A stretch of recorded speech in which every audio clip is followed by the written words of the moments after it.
Buenas, esta es una pequeña cápsula para hablar sobre el análisis factorial exploratorio, tanto en su teoría como en su práctica. Primero vamos a hablar del modelo congenérico en comparación al modelo de medida clásico. Vamos a hacer algunas consideraciones conceptuales previas para hablar del análisis factorial exploratorio en sí mismo y finalmente hablar de su proceso. En primer lugar vamos a hablar del modelo congenérico. En el modelo clásico de medidas se asume que todos los ítems miden a tau directamente. Puede que haya algún tipo de error o sesgo, pero todos los ítems contienen la misma cantidad de tau. ¿Ya? Si nos acordamos de la fórmula, cada medida es igual a tau más un error. Y en las formas más complejas puede haber algún tipo de sesgo, un alfa, o puede variar el error. Pero todos los ítems tienen la misma cantidad de tau, por eso es que al sumarlo, y tenemos un estimador de tau si tenemos muchos ítems. En cambio, en el modelo congenérico no se asume que todos los ítems midan en igual medida el valor real. Asume que existe una variable latente f que explica la relación entre los ítems. Cada ítem es una combinación lineal de este factor y de un error. Tiene la forma de, ahí está, x sub i es igual a un alfa más i, que sería un grado de sesgo en que medio el ítem tiene un valor alto o bajo independiente del factor, más un lambda i, que representa el grado en que el ítem está cargado por f, y un error que es independiente a todos los otros errores de los otros ítems. Y a este lambda se le llama carga factorial. Aquí podemos ver la representación gráfica de este modelo, donde tenemos el factor. Usualmente el factor latente se representa por un círculo y que influencia a las indicadoras. A las indicadoras serían los ítems concretos que uno está midiendo, que serían aquí x1, x2 y x3. Y la fuerza con que F carga en x1, x2, x3 se representa por lambda. Usualmente, como el error es algo que yo desconozco, se representa también con un círculo latente, y se le coloca un 1 al lado porque indica que toda la fuerza del error cae dentro del ítem. Debemos notar que, a diferencia de los modelos de teoría clásica, f es una variable latente, ya que no se observa directamente. Es decir, nunca podemos saber exactamente cuánto vale f. Por tanto, no es exactamente tau. ¿Bien? Porque tau se supone que si yo tuviera infinitas observaciones podría conocer tau. Pero yo, si aunque tuviera infinitas observaciones, nunca voy a conocer f. Se puede calcular la confiabilidad con genérica de una medida compuesta usando la fórmula que está a continuación. Entonces la pregunta es, ¿cómo obtenemos lambda? Antes era fácil, tau, cada ítem medía lo mismo de tau, pero ahora cada ítem carga distinto en el factor. ¿Cómo obtengo ese lambda? Y la respuesta está en el análisis factorial, y ahora vamos a hacer algunas consideraciones conceptuales. En general, la gente usa los conceptos de escala, factores y dimensiones cuando salen instrumentos de una manera muy liberal, haciendo que sean lo mismo, pero en realidad no son lo mismo. Es conveniente, por lo tanto, antes de hablar del análisis factorial en sí, hacer algunas precisiones conceptuales. Entonces, una escala es un conjunto de ítems, de indicadores, que se aplican juntos con propiedades psicométricas conocidas. El estimador de su valor real corresponde a la suma simple ponderada de sus ítems, al menos en la teoría clásica. Entonces, cuando hablamos de escala, corresponde a lo observado, o sea, ese conjunto de ítems que nosotros tendemos a sumar o promediar. En cambio, el factor es la variable latente numérica que explica los valores de la variable indicadora. No se puede calcular directamente su valor mediante los datos observados. Sí podemos hacer un cálculo haciendo regresiones con algunas fórmulas especiales, pero no se obtiene el valor puro o el estimador. Existen distintas formas y existen distintas formas de verlo. Así que se estiman usando fórmulas de regresión, usando el patrón factorial. ¿Ya? O sea, nunca podemos saber exactamente cuánto vale el factor, aunque podríamos tener una idea. Entonces, si volvemos al gráfico anterior, podemos ver que la escala está compuesta en la unión de estos ítems que están influenciados por el factor que es latente. Entonces, no podemos confundir el resultado de la escala, que es concreto, observable, del resultado eventual que podemos obtener del factor, que es una estimación. Ya, cuando hablamos de dimensión, el dimensión también se suele ser usado de una forma bastante liberal, ¿ya? Por lo tanto, tenemos que distinguirlo la definición teórica de la definición matemática. En esta teórico, una dimensión se representa como los aspectos o facetas de un constructo complejo. Por ejemplo, las dimensiones de la inteligencia podrían ser inteligencia verbal, inteligencia manual o inteligencia social. En cambio, desde un punto de vista matemático, la dimensión refiere al número de grados de libertad para especificar un punto dentro de un espacio vectorial. Es decir, nos dice cuántos elementos necesitamos para expresar cualquier elemento del espacio en términos de combinaciones lineales. Por ejemplo, tenemos que la inteligencia usualmente se mide en dos dimensiones, la manual y verbal en forma teórica. Y por lo tanto es natural pensar que necesitamos dos valores para representarla. un puntaje de inteligencia manual y un puntaje de inteligencia verbal. Entonces, aquí hacemos una representación gráfica, sería un diagrama de dispersión, de cómo se distribuyen los puntajes de inteligencia manual e inteligencia verbal. Si seguimos el razonamiento previo para el total de constructo de estudio, se puede concluir que mis datos se encuentran en un espacio n-dimensional, donde n es la cantidad de variables. En este caso, como son dos variables, estoy en un espacio de 2 dimensiones y lo represento en el plano. La apuesta en el análisis factorial es reducir el tamaño del problema de tal manera que considerar solo p, una cantidad de dimensiones menor a la cantidad de variables originales, derivadas de las anteriores, que contengan la misma cantidad o la máxima cantidad de información posible. Tanto las dimensiones derivadas como las variables que se pueden asignar dentro de ellas es lo que denominamos los factores. Por lo tanto, observamos ahí el gráfico y fíjense que lo rotamos, literalmente lo giramos, y podemos ver que la mayor cantidad de varianza, o sea, donde más se distribuyen los ítems, es en el eje horizontal, y en el eje vertical quedó una cierta variabilidad. Entonces podemos decir, mira tú, donde más se distribuye la varianza, donde se relaciona la inteligencia verbal e inteligencia manual, es lo que solemos denominar como inteligencia general. Y en el eje Y queda la diferencia entre un patrón más verbal o más manual de la inteligencia de persona específica. ¿Sí? Entonces, si bien en psicología solemos confundir los conceptos de factor y dimensión, es decir, ustedes van a cualquier paper y van a ver que siempre se habla o del factor o la dimensión sin distinguirla, se pueden hacer análisis considerando el concepto de dimensión sin necesidad de hablar de factores. Por ejemplo, si tenemos medida de distancia o cercanía entre objetos, se puede desglosar su relación en un espacio n-dimensional. Lo puedo hacer en un plano, en 3 dimensiones. Usualmente ahí se hace porque si no es muy complicado. Y aquí tenemos, por ejemplo, el análisis de redes científicas. Tengo científicos que escriben papers y yo lo que puedo hacer es decir, oye, 2 científicos que escriben papers están unidos. Entonces les pongo, están unidos a una distancia pequeña, y si escriben muchos papers juntos, los pongo a una distancia aún más pequeña, versus aquellos científicos que no escriben paper en conjunto, con los cuales le dejo una distancia más grande, o que no hay una unión. Entonces, si hay ciertos algoritmos en los cuales yo puedo graficar estos puntos y sus distancias y hacer que se distribuyan en el plano. Y acá podemos ver un bonito análisis donde podemos ver que se separen como en grandes áreas de la disciplina biológica, ¿no? Física estadística, estructura del RNA, matemática ecológica, y para poder representar en una dimensión gráfica la relación entre los sujetos, sin necesidad de que haya factores. Así que es importante decir que si bien en psicología solemos confundir el término factor con dimensión, no son lo mismo. Y vamos al análisis factor exploratorio. Esto es un chiste ahí de esta la cita, que me gusta, esas variables latentes, ¿dónde están? Están en esta pieza.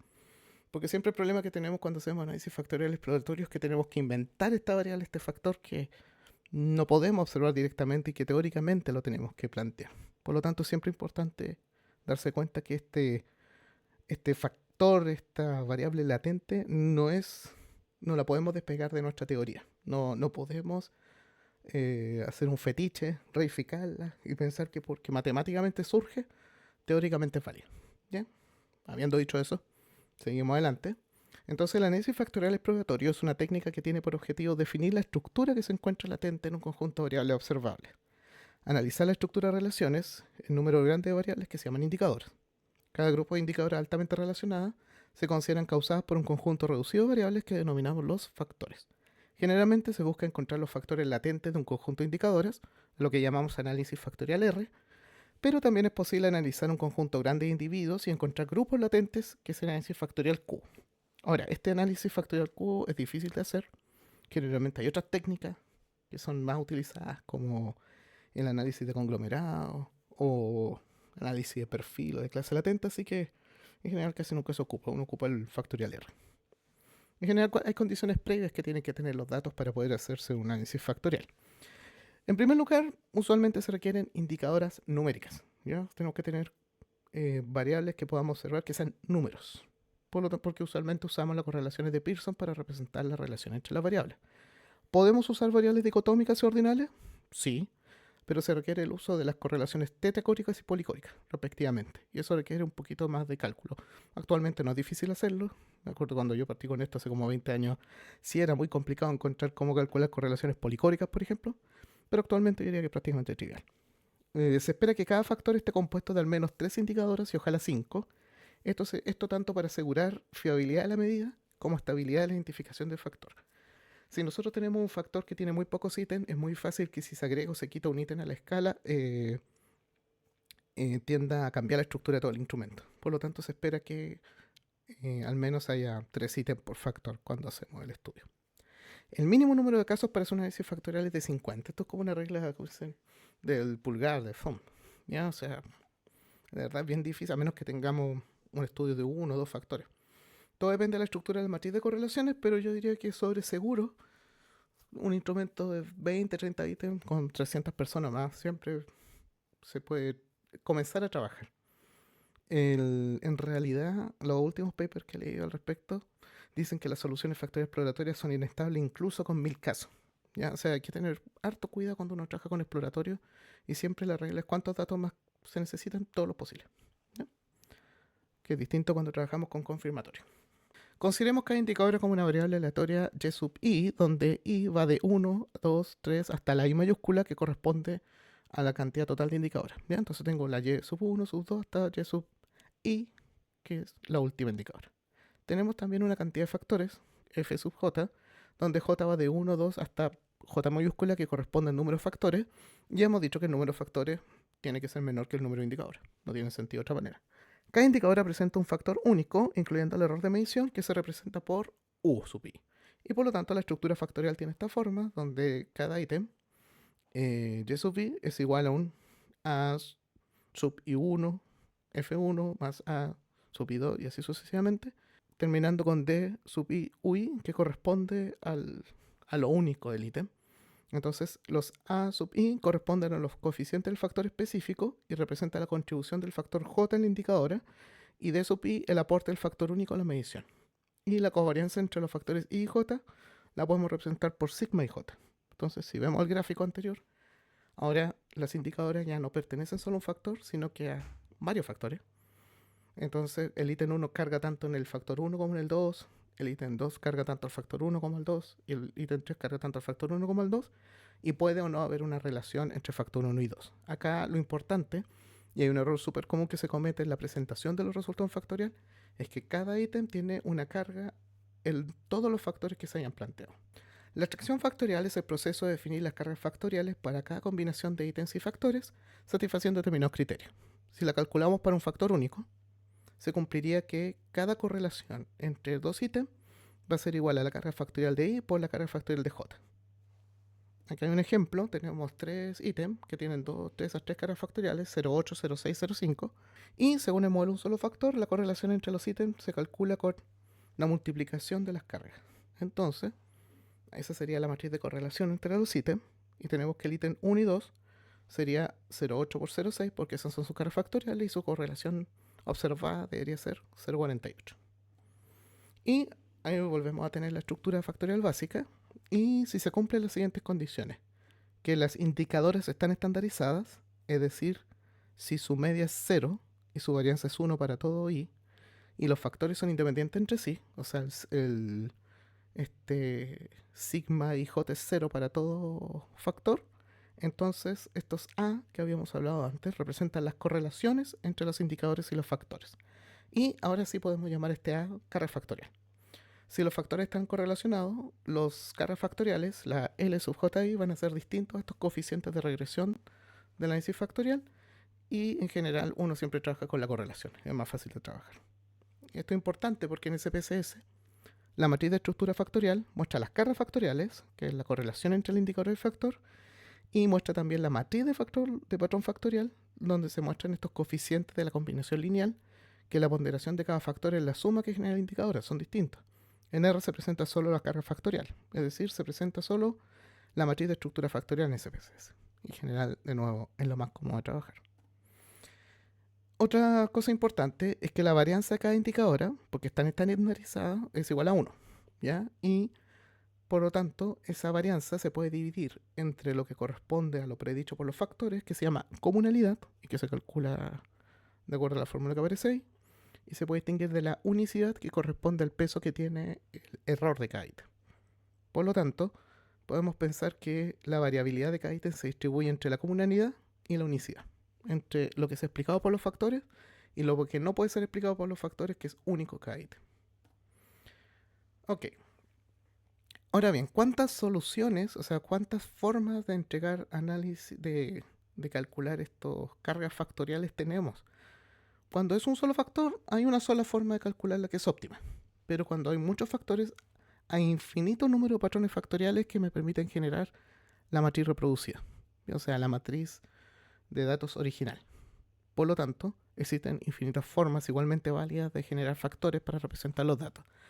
Y al tiro le digo que eso en los años 50 y 60 provocó un caos generalizado, porque era como científicamente todo es posible. O sea, cualquier rotación factorial, cualquier forma de estructurar los cargas factoriales que me llevaran a la misma matriz observada era igualmente válida. ¿Bien? Bueno, eso lo vamos a poder desarrollar con el análisis factorial confirmatorio, pero es un problema. Entonces, pero veamos lo positivo. Es posible modificar un patrón de estructura factorial de manera sistemática para lograr algún objetivo. Por ejemplo, maximizar las cargas en un solo factor, minimizar las otras para cada ítem, que las cargas cruzadas sean las mínimas posibles, es decir, que los ítems carguen solo un factor y no los otros. Minimizar las cargas cruzadas, es decir, maximizar la diferencia entre las cargas factoriales entre factores a costa de tener relación entre los factores, etc. Hay muchas formas de hacer eso y a cada una de esas se le llama una rotación. Entonces, las rotaciones ortogonales garantizan que los factores se mantengan independientes y, por tanto, que patrón y estructura factorial sean iguales. En cambio, las rotaciones oblicuas generan factores correlacionados y usualmente permiten interpretaciones más sencillas de los datos. Aquí podemos ver una rotación ortogonal, que la sacamos del sitio que aparece ahí abajo. Podemos ver que la solución del factor 1 y 2, que están en rojo y verde, aparecen totalmente horizontal y vertical, pero puede ser que los datos, que son los que aparecen en negrito, fíjense que uno podría acercar los datos a los factores si roto los factores. ¿Ven? Entonces, si nosotros movemos todo el eje, todas las dimensiones, podemos hacer que los factores que resultan estén mucho más cercanos a los datos a que si fuera una solución no rotada. ¿Ya? Eso en la práctica es mucho, teóricamente un poquito abstracto, pero en la práctica es bastante claro cuando uno hace estas cosas. Ya, eso son con respecto al proceso de análisis factorial. Y ahora vamos a la teoría y ahora vamos al proceso. Los plazos son bien típicos, aparecen en todas las literaturas más o menos parecidos y son estos 6. Primero debemos definir si el material que tenemos para trabajar, que es la matriz de correlaciones de los ítems, es buena, sirve. Si no sirve, no vale la pena hacer un análisis factorial. Segundo, tenemos que definir el número de factores. Usualmente, a veces tenemos una cierta idea de cuántos factores para poder partir, pero hay métodos estandarizados o estándar ya que sirven para definir cuántos factores podrían ser útiles para hacerle la extracción factorial. Después hay que seleccionar el método de extracción y extraer los factores y seleccionar la rotación y rotar. Usualmente en los paquetes estadísticos eso está en un solo paso. Después hay que ver que la estructura factorial sea adecuada y finalmente tenemos que calcular descriptivos y confiabilidades para cada escala resultante del factor. Ya, lo primero dijimos que era la adecuación de la matriz factorial, si la matriz sirve o no sirve para algo. Usualmente se puede usar la prueba de esfericidad de Bartlett para determinar que la matriz de correlaciones poblacional no sea la identidad. La matriz identidad es aquella que tiene puros unos en la diagonal, que en términos más sencillos que la matriz poblacional no hay correlaciones entre los ítems. Siendo honesto, si estamos trabajando con escala, no es el caso. Generalmente nosotros trabajamos con ítems que tienen alguna relación. Por lo tanto, usualmente sale significativo ese resultado. O sea, que no es la matriz de identidad y más bien es casi una costumbre aplicarla. Segundo, hay que mirar que la matriz de las correlaciones entre los ítems en general sean mayores a 0.3. ¿Ya? Eso usualmente se cumple. Eso sí es un poquito más... No es tan trivial que ocurra. Es bueno revisar. Es súper importante revisar que si todos los ítems cargan... Todos los ítems que sean del mismo constructo tengan el mismo sentido, que no haya ítem inverso, y cuando uno revisa la matriz es súper común que uno detecte ese problema. Así que les recomiendo revisar la matriz, aunque sea rápido. No deben presentarse correlaciones mucho más fuertes en pares específicos de ítem que en el resto de la matriz. Eso se puede estudiar con la matriz de correlación anti-imagen, pero si uno tiene 30, 40 ítems, esa matriz tiene 3x3, 9, como 80, 70, ¿cómo se llama? Cruces, por lo tanto es muy difícil de hacer. Así que usualmente lo que se diseñó fue lo que se estudió, se creó un indicador que se llama la medida de ecuación de la muestra MSA. Es conocido como el indicador KMO por los autores, por Kaiser Meyer Olin, y estudia esta matriz de correlación antiimagen y me da un valor sencillo entre 0 y 1 que me indica si la medida pertenece a una familia y este KMO tiene que ser al menos de 0.50. ¿Ya? En general uno no revisa la matriz de correlación antiimagen directamente, uno lo que hace es calcular el KMO. Ok, ya tenemos que nuestra matriz sirve, es útil, y por lo tanto tenemos que saber cuántos factores hay que extraer. El estado del arte actualmente es el análisis paralelo de Horn, en el cual se generan miles de matrices de correlación sin relación entre las variables, con el mismo tamaño de muestra indicadores de la nuestra, de la que sacamos nosotros, y verificamos los valores propios de cada factor obtenido. Los valores propios provienen del álgebra lineal, del teorema espectral, y corresponde, en términos bien sencillos, a cuánto de la varianza del total de la matriz, toda la variabilidad, se puede ser explicada por el primer componente, el, la primera descomposición de esta matriz. ¿Ya? Entonces, en análisis espectral uno tiene eigenvalores y eigenvectores, y el eigenvalue, o el valor propio, representa cuánta varianza explica ese primer vector. Entonces yo lo que tengo que comparar es los eigenvalues de mi matriz con aquellos que resultan de esta simulación. ¿Ya? Y el método que se incluye en SPSS, el método de Kaiser, no es adecuado. Entonces, uno de los primeros problemas que uno tiene cuando trabaja en SPSS es que no sirve. Hay un paquete que se llama Factor que lo hace por uno.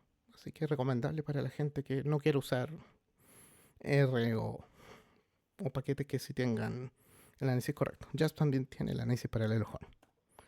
Ya. Lo tercero, es definir el método de extracción. Es difícil establecer a priori un método de extracción adecuado. La lectura de artículos de la experiencia práctica de quien les habla indica que el componente principal tiene la gran gracia que siempre entrega una solución estable. ¿Ya? Tiene una solución única, muy rápida de obtener, mediante descomposición simple valor, SVD. Pero en realidad no es un análisis factorial por temas teóricos que podemos conversar después. Así que actualmente no se ocupa. En los años 90 se ocupó mucho, pero hubo ahí una queja teórica, especialmente cuando empezó a salir los métodos basados en SEM, en ecuaciones estructurales.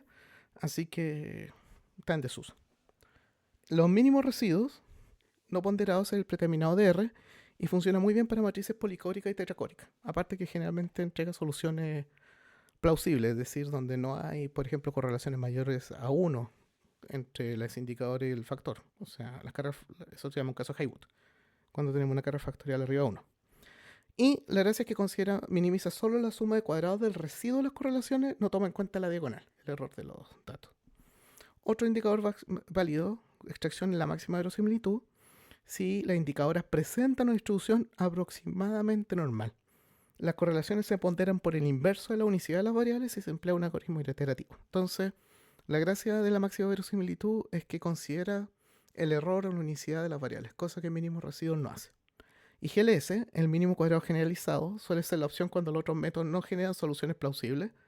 Considera la suma al cuadrado del residuo de las correlaciones ponderando por el inverso de la unicidad. Es decir, es como una mezcla entre mínimo residuo y máxima verosimilitud. Generalmente no entrega cargas factoriales tan fuertes que es lo que uno espera, pero muchas veces me ha tocado que cuando los otros métodos de extracción no extraen bien o generan Haywood o se caen, GLS usualmente siempre sirve. La rotación, hasta los años 90 el método preferido era el Varimax, porque era muy sencillo calcular, la verdad. Debo decir que hasta yo lo he podido simular a mano, con el computador obvio. Pero actualmente no se justifica por el poder de las computadoras para calcular rotación oblicua. Antes era porque era muy costoso en términos computacionales una rotación oblicua.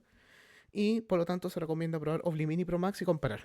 Recordemos que todas las rotaciones sobre una solución, una extracción factorial, son igualmente válidas. Así que ocupar Oblimin, Promax o Geomin también, cualquier rotación que a ustedes les parezca conveniente la pueden ocupar. Yo les recomiendo esas dos para que no pierdan tanto tiempo, pero podrían ocupar otras. Después, una vez que nosotros tenemos ya estas rotaciones sobre nuestra carga factorial, tenemos que ver si es adecuado o no. ¿Y qué es una estructura adecuada? Es aquella que tiene una estructura simple. Esto es que cada ítem presenta una carga alta, mayor a 0.4.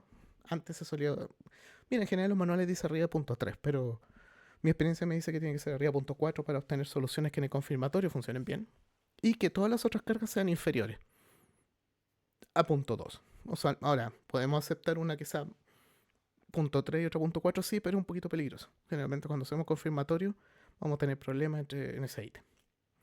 Cada factor, ya hemos dicho que al menos tiene que tener 3 ítems con cargas altas para ser interpretable. Y la interpretabilidad del factor viene que cuando miro las indicadoras tienen un sentido teórico claro. Hablan de lo mismo o más o menos de lo mismo. Si no se cumplen estas condiciones, eliminar un factor o un ítem o comenzar el proceso totalmente nuevo.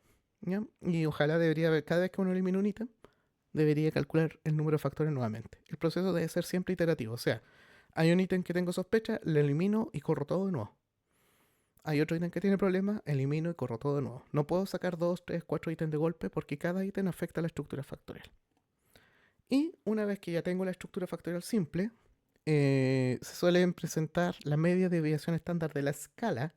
Es decir, cuando yo tomo los ítems que son parte de un factor y los sumo o los promedio y presento esa media de cada escala, la correlación entre los factores de las escalas y la confiabilidad de cada escala. Es bueno revisar análisis similar de las revistas a las cuales se desea enviar el análisis para no sorprender a los revisores y es común, y perdón ahí el revisor si algún revisor escucha esto, que pidan cosas raras. Algún tipo de confiabilidad que uno no conoce. Los revisores a veces le tienen cariño a una rotación, a una extracción, o quieren, aunque no es recomendable, pedir alguna prueba para el número de factores y ahí uno tiene que hacerle caso, como siempre cuando uno envía un paper. ¿Bien? Así que eso sería una pequeña cápsula sobre análisis factorial. Espero que haya sido útil y hasta luego.